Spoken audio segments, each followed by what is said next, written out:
Olá, eu sou Marcelo Mantovani, atualmente gerente responsável pela unidade de negócios na SHGRC, e hoje eu vou falar para vocês a importância do PCN ou como as empresas devem se preocupar ao trazer uma resiliência cibernética na sua estratégia corporativa.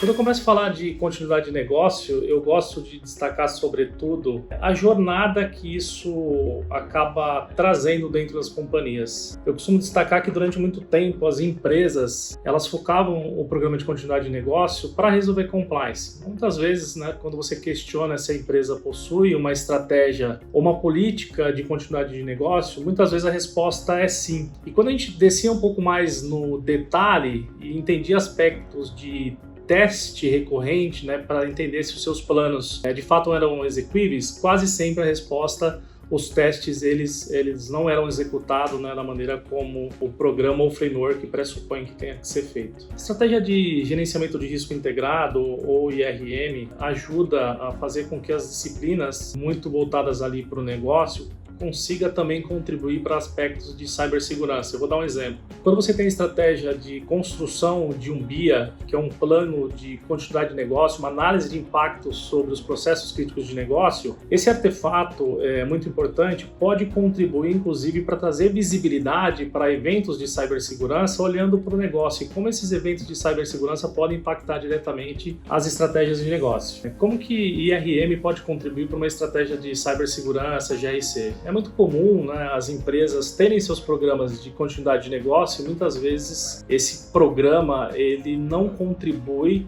ou não traz um contexto para a cibersegurança, podendo se utilizar de artefatos importantes como o próprio BIA para ajudar, por exemplo, no seu processo de resposta a eventos de segurança olhando para o contexto de negócio. Então, só para dar um exemplo aqui muito rapidamente, eu sou aqui do time Blue, eu faço parte de um processo de resposta a incidente e quando o evento cibernético, através de um alerta, ou mesmo de um incidente já materializado, ele cai na fila de atendimento, pode contar com o BIA, eu consigo entender que aquele evento está se materializando ou tende a comprometer uma linha de negócio altamente crítica. Então a gente consegue de fato ali separar inclusive as criticidades, se a gente tem esse contexto adicional de negócio. Então quando eu falo de continuidade de negócio, sobretudo como eu integro isso dentro das disciplinas de cibersegurança, esse é só um exemplo, existem outros, por exemplo.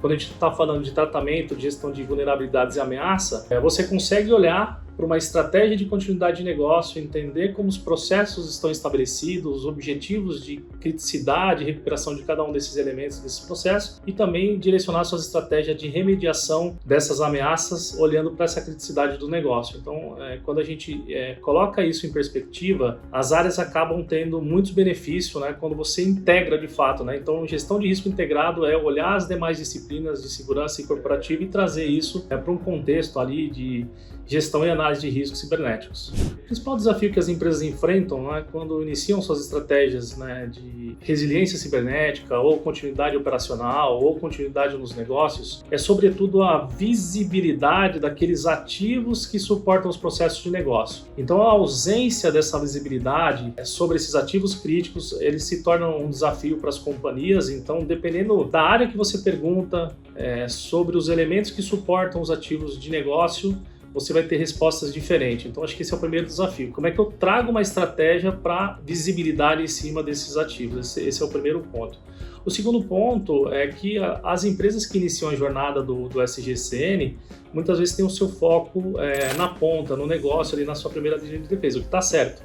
O que a gente tem visto muito acontecer nos últimos anos, nos últimos 2 anos principalmente, é que as áreas de tecnologia e segurança, quando precisaram contar com esse plano de recuperação, muitas vezes ele era ausente, um plano que não era execuível e não era efetivo, no momento ali que o incidente cibernético se materializou. E acaba que agora a gente percebe muitos movimentos dos C-levels, executivos, CISOs, encomendando o trabalho de continuidade de negócio para entender quais ativos críticos eles devem criar estratégias de proteção e de recuperação com um aspecto puramente tecnológico. E essas duas coisas elas tendem a se encontrar quando a gente fala de um programa robusto e corporativo. Esse é um desafio. Outro desafio é se a gente tem ali uma área que vai construir o SGCN, de fato ela mexe com toda a corporação. Então todas as cadeiras ali elas precisam participar para que de fato você tenha um plano efetivo e eficiente.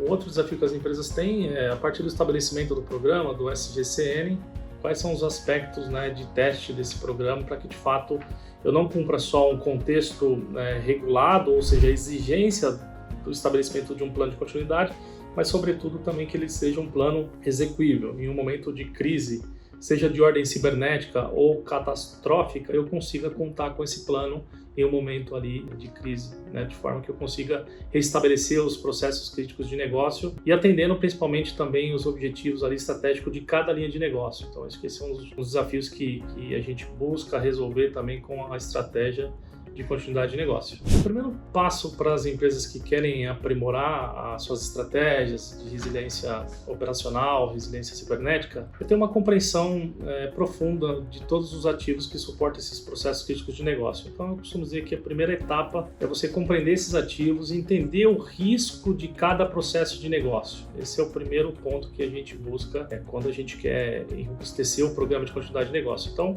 eu costumo dizer que sem dados a gente é só uma pessoa com opinião.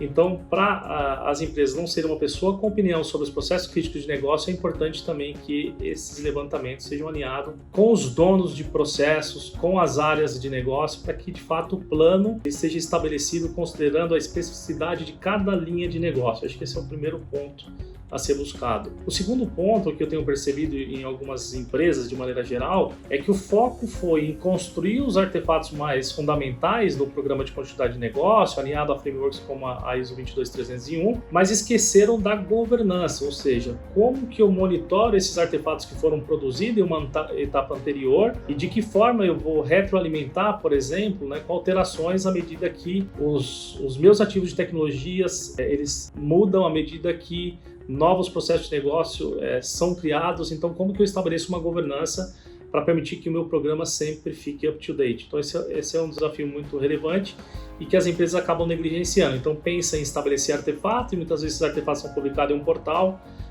mas a revisitação e a atualização ela quase que não ocorre. Então, estabelecer o programa e depois estabelecer a governança em cima do programa de continuidade de negócio vai permitir que você tenha, de fato, um plano sempre atualizado e também entendendo o risco ao longo do teu programa de continuidade de negócio. A SH, ao longo dos anos, isso já desde ali de 2020, nós criamos um produto para ajudar as empresas na jornada, tanto na parte de consultoria para aquelas empresas que estão bem no início e que querem estabelecer a sua resiliência cibernética. Então, o time de consultoria de SH atua alinhado aos melhores frameworks de mercado, como eu citei anteriormente, a própria ISO 22301, para estruturar esses artefatos. Essa é a primeira jornada, a primeira etapa, a gente tem um produto desenvolvido para isso. E a segunda é ferramentas de GRC, plataformas de GRC que vai suportar toda essa estratégia, resolvendo também não só a dor inicial dos artefatos, mas também a governança, o monitoramento e atualização de todo o programa de continuidade de negócio. São dois produtos que a SH desenvolveu e esses produtos têm feito a diferença nos nossos clientes, também podendo integrar com disciplinas que não são mais notadas do ponto de vista